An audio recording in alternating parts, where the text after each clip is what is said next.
Bismillahirrahmanirrahim. Assalamu alaykum, hurmatli televizor ko'ruvchilar. Bu haftalik Istiqlal xabarlari programmamizni ko'rishinglarni qizg'in qarshi olamiz.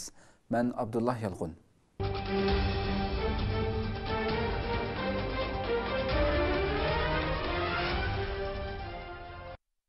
Mazlum Sharq Turkistonliklar uchun duo o'qildi. Turkiyaning har qaysi joylaridagi yoshlar bomdod namozida jamiga to'planib, mazlum Sharq Turkistonliklar uchun duo qildi ve axborot e'lon qilish yig'ini ochib, Xitoy zulmiga qarshi bayonot e'lon qildi. Türkiye'nin her qaysi şehirlerde yaşlar bomdod namozida jamiga to'planib, mazlum Sharq Turkistonliklar uchun duo o'qidi ve axborot e'lon qilish yig'ini ochib, Xitoy zulmiga qarshi bayonot e'lon qildi. Özgürder yani Erkinlik Cemiyeti nomidagi tashkilotning İstanbul sho'basining uyushtirishi bilan İstanbulning Üsküdar rayoniga joylashgan Mehrimon Sultan jamisida bomdod namozida mazlum Sharq Turkistonlik musulmonlar uchun duo o'qildi. Jamiya oldida bomdod namozidan keyin axborot e'lon qilish faoliyati o'tkazildi. Bu faoliyatga İstanbulning o'xshamagan joylaridan necha yuz kishi kelib qatnashdi. Axborot e'lon qilish yig'ini jarayonida turklar Sharq Turkiston musulmonlariga qarshi elib berayotgan besim zulmlariga qarshi shuar to'ladi. O'xshash vaqtda yana Fransiyaning Charlie Hebdo jurnali tarafidan Muhammad alayhissalomga hurmatsizlik qilib tarqatgan hajviy rasmni tarqatgan Cumhuriyet gezitiga qarshi noroziligini ifodalab shuar to'ladi. Axborot e'lon qilish yig'inida Turkiyaning mashhur jurnalistlaridan Odam O'zko'sa apandi so'z qilib, Sharq Turkistonni qo'llab uyushtirilgan bu faoliyatga İstanbulning har qaysi joylaridan kelib qatnashgan kishilarga tashakkur aytish bilan so'zini boshladi. U mundaq dedi: Sharq Turkistonda musulmonlarga necha yildan buyon aqliga sig'maydigan zulm qilinyotidi. Qarindoshlarimizni diniy e'tiqodidan, madaniyat, urf-odatlaridan voz kechtirish uchun turmalarga tashlayotidi. Eng ig'ir qiyin qistoqqa uchrayotidi. Qizlarimiz oyoq osti qilinayotidi. 40 million musulmon xalq hozir bir jazo lageriga qamalgan bir vaziyatda qoldi. Sharq Turkistonda zulmga uchragan, oyoq osti qilingan xonim qiz qarindoshlarimiz yordam qilinglar deb noli faryod qilyapsa, biz hargiz sukutda tura olmaymiz. Biz Turkiyalik yoshlar bo'lish sifatimiz bilan musulmon xalqimizni Sharq Turkistonlik oilalarga ega chiqishga, Sharq Turkistonlik qarindoshlarning ahu piyg'onlarga quloq solishga chaqiriq qilamiz. Namoyishchilar musulmon uxlama Turkistonga sahib chiq. Rasululloh jinimiz pido bo'lsin qinimiz deb shuar to'ladi. O'xshash vaqtda yana Qahramonmaraşda Sharq Turkistonlik mazlum musulmonlar uchun bomdod namozidan keyin duo o'qildi. Turkiyaning Qahramonmaraş shahridagi Ulug' jamining oldida bomdod namozidan keyin axborot e'lon qilish yig'ini uyushtirilgan bo'lib, bu yerga to'plangan nurg'un kishilar Sharq Turkistondagi musulmonlar yolg'iz emas degan cho'ng hajmli xat yozilgan plakatni ochdi va Xitoyning Sharq Turkistonda yurgizayotgan besim va zulmlarga qarshi bayonot e'lon qildi. Namoyishchilarga vakolatan Eklar Baroq ismli bir kishi bayonotni o'qib o'tdi va Sharq Turkistonlik musulmonlar yolg'iz emas, har zaman Sharq Turkistonlik musulmon qarindoshlarimizning yendi bo'lamiz, ularni qo'llab-quvvatlaymiz dedi. Axborot e'lon qilish yig'inidan keyin zulm ostida qolgan Sharq Turkiston musulmonlari uchun duo o'qildi.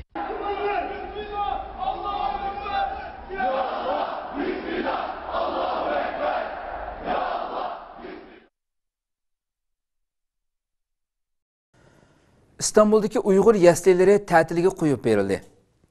Sharq Turkiston Ma'rif va hamkorlik jamiyatining Zaytunburnu va Safaköy rayonlaridagi Uyghur yaslilarida o'qiyotgan g'unchilarning onalarining ishtirok qilishi bilan shahodatnoma tarqatish marosimi o'tkazildi. Marosimdan keyin bolalar qishliq ta'tiliga qo'yib berildi. Turkiyada faoliyat olib berayotgan Sharq Turkiston Ma'rif va hamkorlik jamiyatining İstanbulning Zaytunburnu va Safaköy rayonlaridagi Uyghur yaslilarida o'qiyotgan g'unchilarga din va Uyg'ur ona til tarbiyasining puxta elib berilayotganligi ma'lum. Oldingi kuni mazkur yaslilarda o'qiyotgan Uyg'ur farzandlariga qishliq ta'til munosabati bilan shahodatnoma tarqatish marosimi o'tkazildi. Zaytunburnidagi Uyg'ur yaslida o'qiyotgan 90 nafar o'smirlar har haftada 5 kun to'liq ta'lim olayotgan bo'lib, yaqinda bu o'quvchilarga shahodatnoma tarqatildi va qishliq ta'tilga qo'yib o'tildi. Sentabrdan boshlab Zaytunburnidagi yaslida o'qishga kirgan 4 yoshdan 6 yoshgacha bo'lgan 90 dan ortiq Uyg'ur farzandi bir mavsum ona til, diniy darslar, adab axloq va madaniyat to'g'risida ta'lim olgandan keyin Turkiyaning belgilamasi bo'yicha 22 yanvar kuni qishliq ta'tiliga qo'yib berildi. Ta'tilga chiqishdan ilgari o'smirlarning ota-onalarining qatnashishi bilan marosim o'tkazildi. Marosimda barliq o'quvchilar bir mavsum jarayonida Qur'on va ona til darslaridan o'rganganlarini sura va she'r nazmlar orqali namoyon qilib, onalarining qizg'in olqishiga erishdi. O'rinlangan nomerlardan keyin yarim yil ichida o'rgangan Qur'on va boshqa diniy axloq darslarining natijasiga qarata berilgan shahodatnomalarni olgan kichik o'quvchilar onalarining tabriklash va suyunishlari ichida kelarki mavsumlik uchun qilingan duo va yaxshi tilaklar ichida xo'shal-xuram uylariga qaytishdi. Safakoy rayonidagi Uyg'ur yaslisidami 80 dan ortiq Uyg'ur o'smir o'qiyotgan bo'lib, u yaslidagi o'quvchilarmi o'xshash vaqtda qishliq ta'tiliga qo'yib berildi.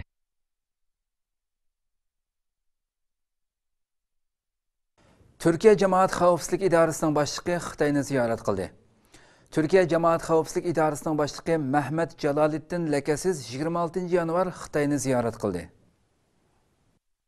Türkiye Cemaat Xavfsizlik İdarəsinin başlığı Mehmet Jalal Lekesiz Xitayni ziyaret qildi. 26 yanvar Türkiye Devletlik Cemaat Xavfsizlik İdarəsinin başlığı Mehmet Jalal Lekesiz Beijingni ziyaret qilib Xitay Devlet Xavfsizlik Ministeri Go Shinkun bilan uchrashgan. İki taraf uchrashda terrorlikqa va odam atkazchiligiga qarshi turish to'g'risida suhbat olib borgan. Xitoyning CCTV televiziyasi bu vaqtda uchur tarqatgan bo'lib, uchurda Xitoy Jamoat xavfsizlik ministri Go Shinkun Turkiya davlat soqchi boshlig'idan muqimlik va bexatarlikni qo'g'dash uchun hamkorlashish, terrorlik va odam atkazchiligiga qarshi o'rtaq hamkorlik o'rnatishni talab qilgan. Bu vaqtda Xitoyning Xinhua va CCTV qatorliq matbuotlari uchur tarqatgan bo'lsa-mu, Turkiya matbuotlarida hech qanday ma'lumot berilmadi. Xitoy Sharq Turkistonda keng ko'lamlik bostirish harakati boshladi.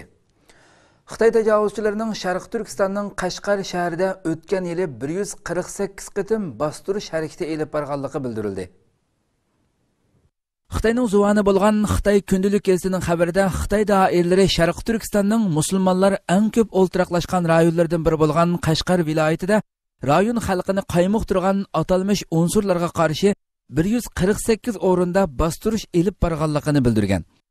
Xabarda Xitoyning Afg'oniston va Pokiston chegarasiga yaqin joylashgan va musulmonlar ko'plab o'ltiraqlashgan Qashqar viloyatida yaqindan buyon atalmish terrorlik harakatlarining ko'plab yuz berganligini da'vo qilib, Qashqarning qaynoq bir o'rin holga kelganligi ilgari surildi. Sharq Turkistonda va Xitoyning ichki qismlarida yuz bergan pichoqliq hujum va bomba portlashga o'xshash voqealarni Xitoy doiralari atalmish radikal guruhlar keltirib chiqardi deb da'vo qilib kelayotgan bo'lsa-mu, aniq ma'lumot bermadi va dalil isbot ko'rsatmadi. Ishg'olchi Xitoy doiralari Sharq Turkistonda yaqindan buyon bexatarlik tadbirlarini texmo qattiq qamal qilgan holatda bo'lib, bo'lgunchi deb to'kmat chaplagan kishilarni tutqun qilish, jazoga tortish jarayonlariga aloqador ma'lumotlar xalq ommasiga oshkorlanmaydi. Ammo faqat berilgan jazolar rasmiy davlat axborotlari orqali xalq ommasiga uqtirish qilindi. Pakistan bilan Xitoy mudofaa jihatda hamkorlikni kuchaytirishga kelishim tuzdi. Pakistan armiyasining bosh generali Rahil Sharif Beijingni ziyorat qilib, Xitoy bilan bir qator kelishim tuzdi. Pakistan Express gazetining 25 yanvar kundagi xabarda bildirishicha, Pakistan armiyasining bosh generali Rahil Sharif Beijingni ziyorat qilib, Xitoy Qizil armiyasining Beijingdagi markazida Xitoy Qizil armiya generali Chi Jianguo bilan uchrashdi. Bu uchrashda ikki taraf har ikki davlatning bexatarligi, uzun muddatli bexatarlik mudofaa hamkorlik munosabatlarini texmo kuchaytirish to'g'risida suhbat olib borgan.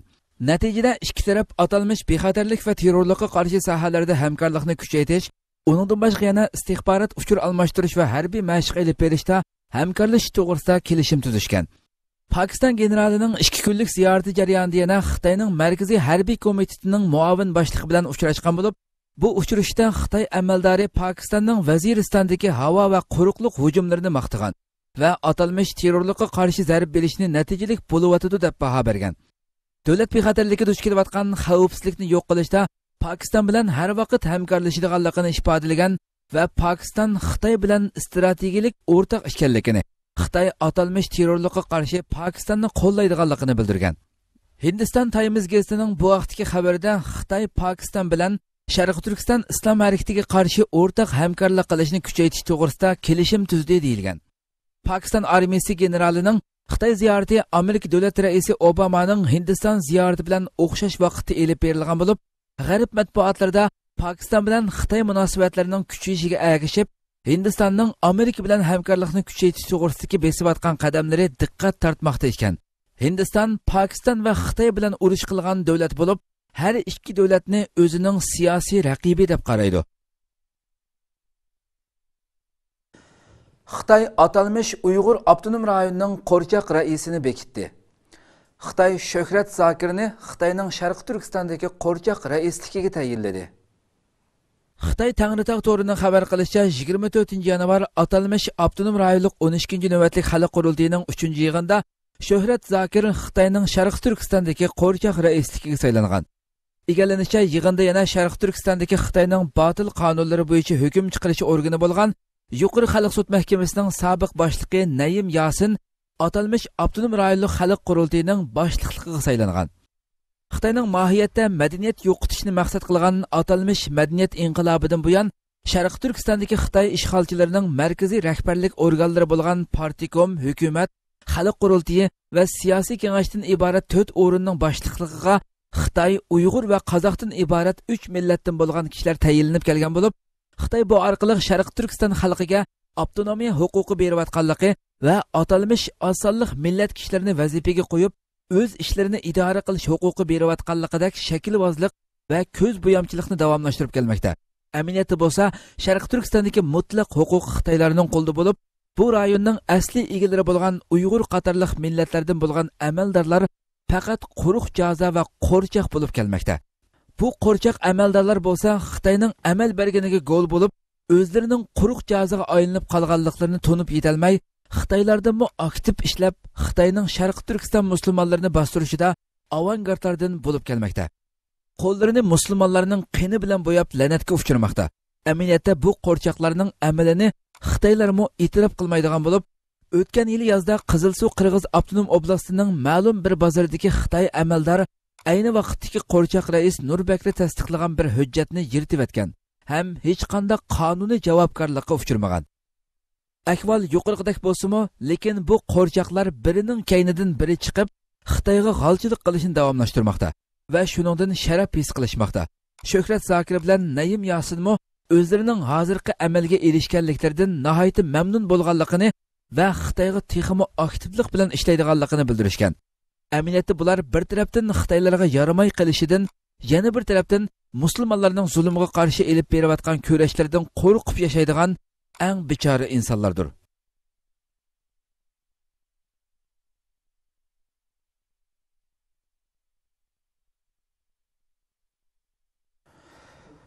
Xitoy internetga bo'lgan cheklimini texmo kuchaytirdi.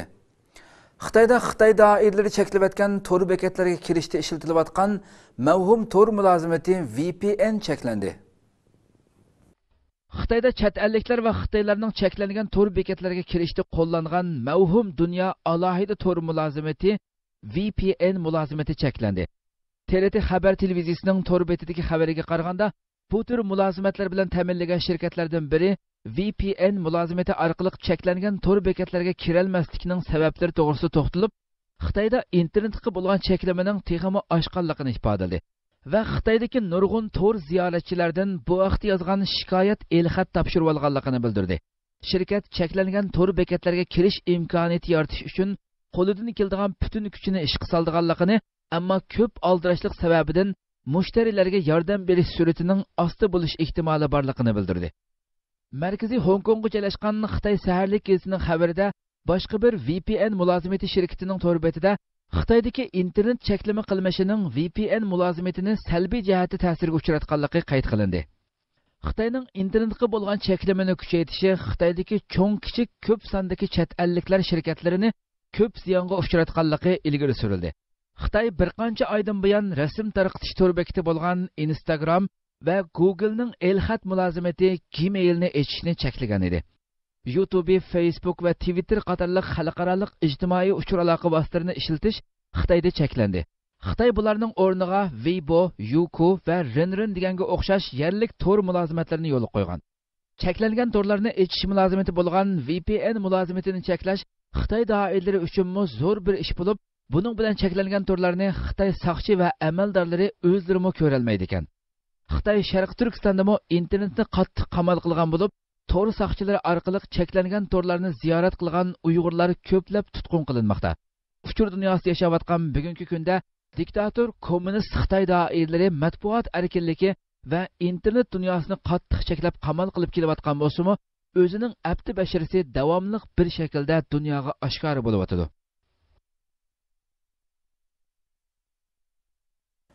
Türkiye'de İslam Dünyası Ammevi Teşkilatları yığını açıldı. İslam Dünyası Ammevi Teşkilatlar Birliği'nin 2. katımlık aile müzakere yığını İstanbul'da açıldı. İslam Dünyası Ammevi Teşkilatlar Birliği'nin 2. katımlık aile meselesi hakkındaki müzakere yığını 24 ve 25 yanvar günleri İstanbul'daki Gönen Mehmanxonasining yığın zalida o'tkazildi.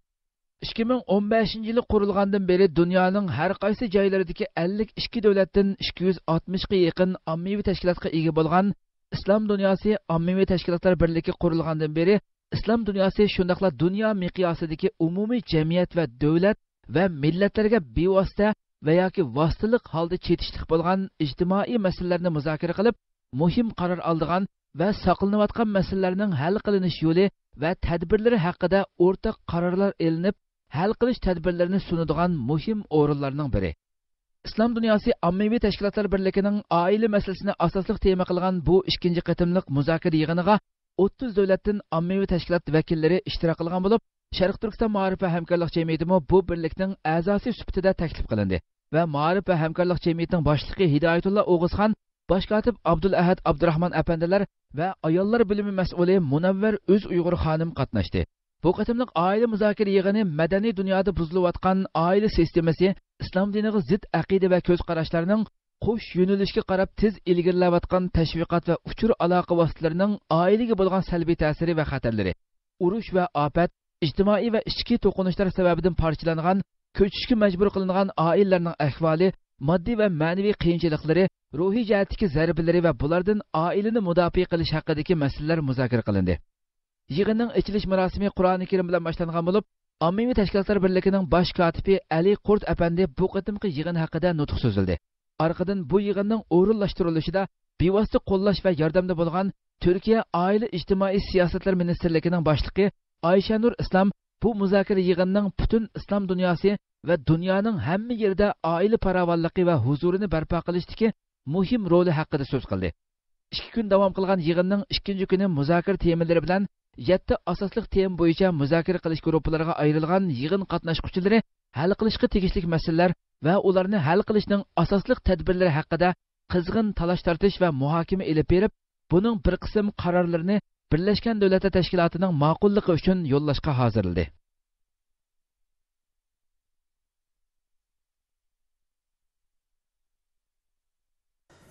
Recep Tayyip Erdoğan muazzin bo'ldi. Türkiye Cumhuriyeti Reisi Recep Tayyip Erdoğan Somalida Türkiye tarafından selingan mescidning açılış murosimidan keyin jamoatga muazzinlik qildi.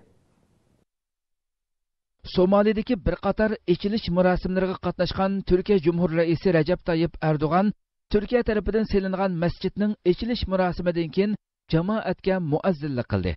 Afrika qit'asidagi bir qancha davlatga ziyoratga borgan Cumhuriyet Reisi Recep Tayyip Erdoğan Somalining poytaxti Mogadishda 200 kishilik kasal karvatiga ega bo'lgan Turkiya doktorxonasining ochilish murosimiga qatnashdi. Recep Tayyip Erdoğan yana onasining ismi berilgan Turkiyaning ommaviy o'ltiroq rayon qurilish tarafidan selingan Tanzila masjidining ochilish murosimiga qatnashdi va orqadan peshin namozida jamoatga muazzinlik qildi.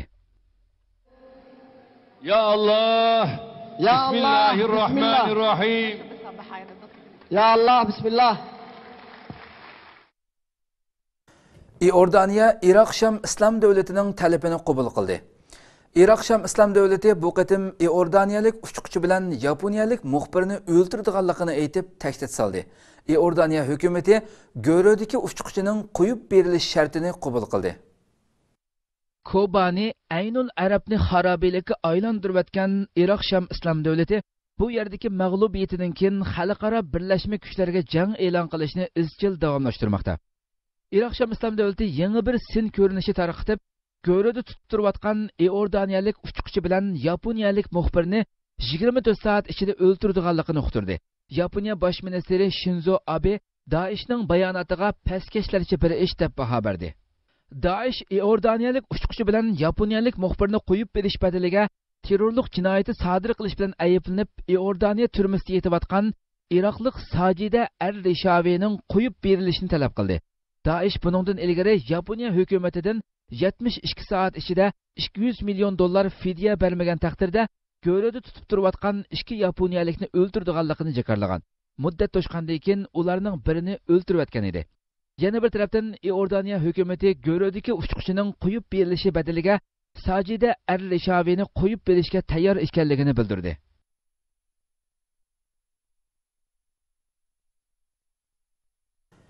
Sharq Turkistonda Yanfon kompyuter setib oluvchilarning tizimiga oldirishi belgilandi. Xitoy tajovuzchilarining Sharq Turkistondagi besimi kun sari kuchaymoqda. Qo'rqinchoq Xitoy doiralari amdilikda Uyg'urlarning Yanfon va munosabatlik elektronlik mahsulotlari setib olganda o'zlarini tizimiga oldirishi kerakligini belgiladi. Bu belgilama shu darajada kulkilikki, Uyg'urlar ikkinchi qo'l Yanfon kompyuter setib olsa-mu tizimiga oldirish kerak. Bu belgilama butun Xitoyda emas, faqat Sharq Turkistonda yo'lga qo'yilganligining sababini bildirgan Xitoy maqsadining Uyg'urlarga ziyonliq uchurlarning yetib kelishining oldini olish ekanligini bildirdi. Nima degan ta'sirlikka qadrli qarindoshlar, xabarimizni ko'raylik.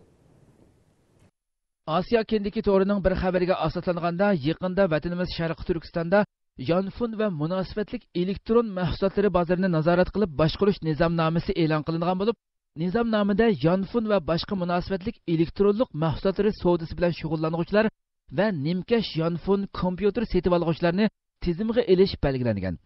Mazkur nizomnomani atalmish Uyg'ur Abnum rayonlik savdo sanoatini ma'muriy boshqarish idorasi, Madaniyat nazorati, JX nazorati, Axborot nashriyot idorasi, Millatlar komiteti, Diniy ishlar idorasi, To'ralg'u va shahar yezi qurilish nazorati qatorliq 6 organning birlashib tuzib chiqqanligi bildirilgan xabarda belgilamaning asosligi Yanfon qatorliq elektronlik mahsulotlar savdosi bilan shug'ullanuvchilarga qartilganligi ilgari surildi.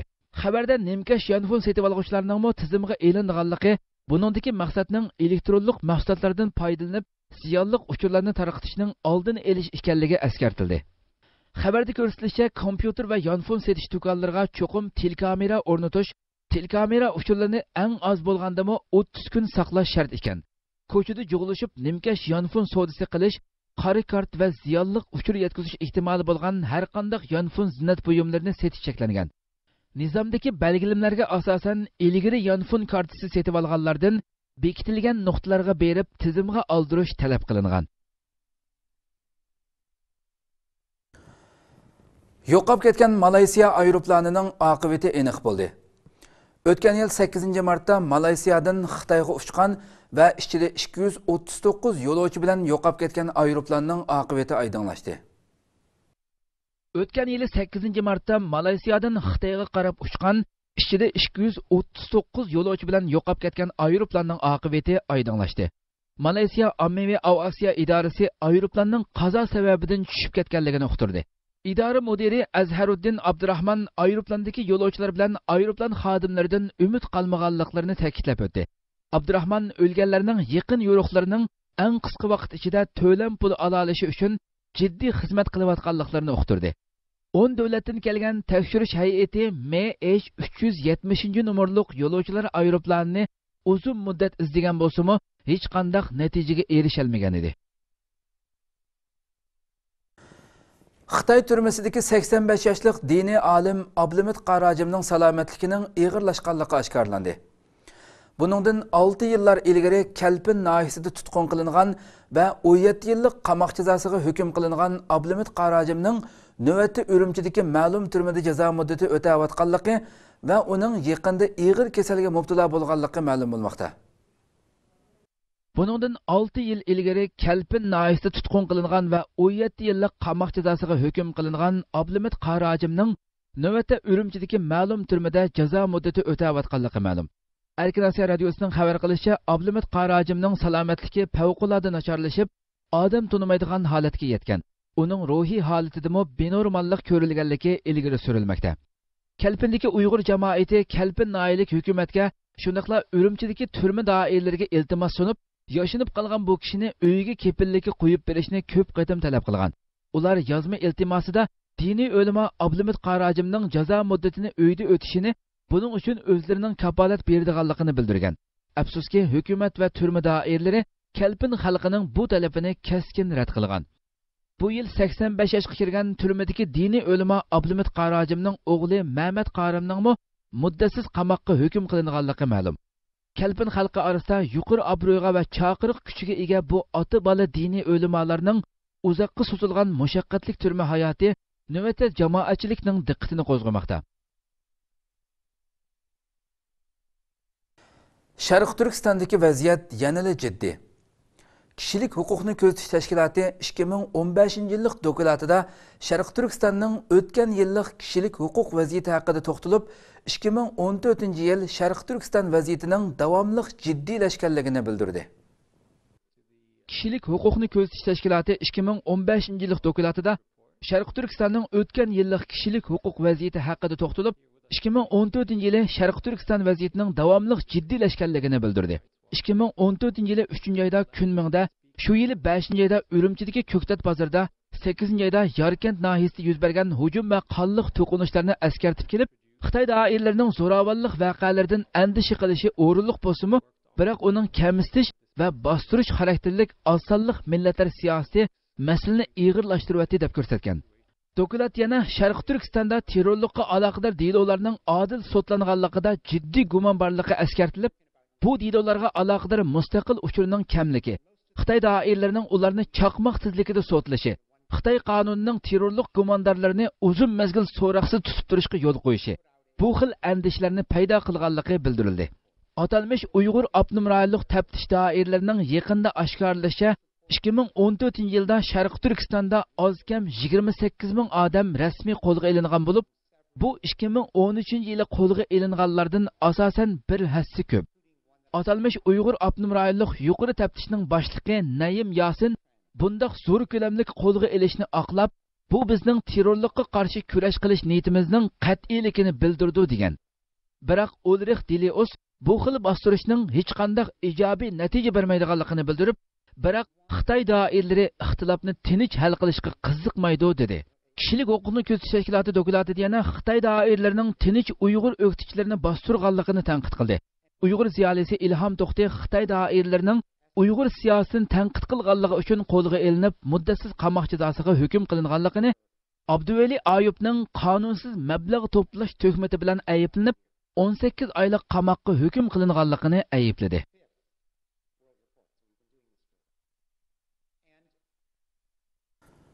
On Uyg'ur chegarada tutilib qoldi.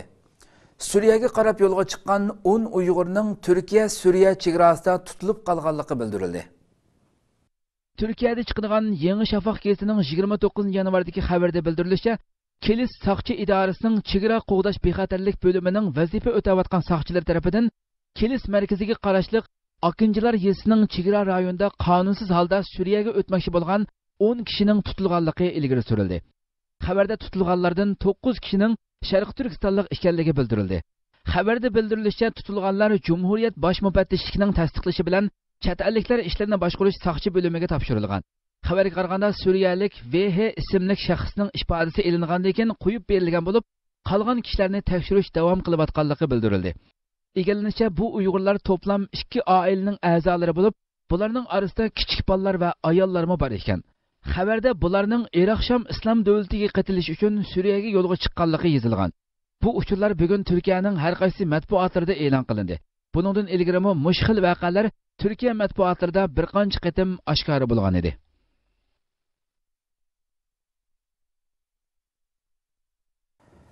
Hurmatli televizor ko'ruvchilar, shunday qilib bu haftalik istiqlol xabarlari programmamiz bu yerda oxirlashdi. Kelar qatimgi programmamizda ko'rishguncha sizlarni Janob Allohga topshiramiz. Assalomu alaykum va rahmatulloh.